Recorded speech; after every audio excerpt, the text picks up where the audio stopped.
তুমি পোস্ত খেতে খুব ভালোবাসো। এবারে দুপুরের খাবারে শুধু তোমাকে যদি এক থালা পোস্ত দিয়ে দেওয়া হয়, তাহলে তোমার কি খেতে ভালো লাগবে, নাকি ঝাল, মিষ্টি, টক, তেঁতো সব রকমের খাবার সাজিয়ে দিলে ভালো লাগবে?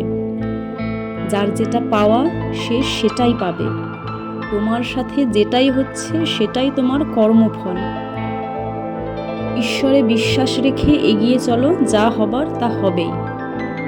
আমার সম্পত্তি, আমার বাড়ি, আমার গয়না, এই আমার করে লড়াই করে কোনো লাভ নেই। কারণ কোনো কিছুই আমাদের নয়। আজ যেটা আমার মৃত্যুর পর সেটা অন্য কারো। অহংকার, হিংসা ঠিক নয়, যেখানে আমাদের নামটা পর্যন্ত অন্য কারো দেওয়া। নতুন বছর বলে কিছুই হয় না।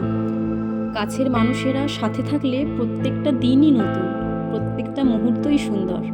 নিজের স্বার্থের জন্য এমন কোনো কথা বলা উচিত নয় যেটা আর ফেরানো যাবে না, যেটা কাছের মানুষদের কষ্ট দেয়, বা যারা ভালোবাসে তাদের ভালোবেসে আগলে রাখতে হয়।